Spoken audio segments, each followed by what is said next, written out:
Мен өзі 4 жасыма дейін тілім шықпапты. Өйткені менімен айналысатын ешкім болмаған. Ертең қара кешке әкем сол шаруаның малы, жаны деп, ылғи сол шаруаның басында жүреді. 100 қаралы бие байлайды екен, жылқышының көмекші, жылқышы шешем Жәмила ел анасы деп 99 жасында 2003 жылы қайтты. Ол кісі сауыншы. Жаңағы 100 қаралы биені сауы оңай ма? Күні 3 мезгіл. Қасында көмекшілері бар. Ертең қара кешке менің әпкелерім бар. Сол бие сауымен айналысады екен. Мені сыртқа шығарып, үйдің іргесіне күншуаққа кішкентай көрпеше төсеп отырғызып кетеді екен.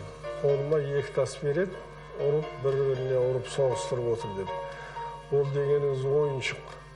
Сол жаңағы ұрып соғыстырып отырып, күн әбден шекеге келіп, шекемді қыздырғанда құлап қалады екен, күн өтіп. Сосын кешке келгенде, жұмыстан шаруадан босаған шешем келіп, үйге кіргізіп қояды екен. Ас берсе береді, әйтпесе оны да кейде бермеуі мүмкін. Таңертең әлгідей сурет қайтадан қайталанады.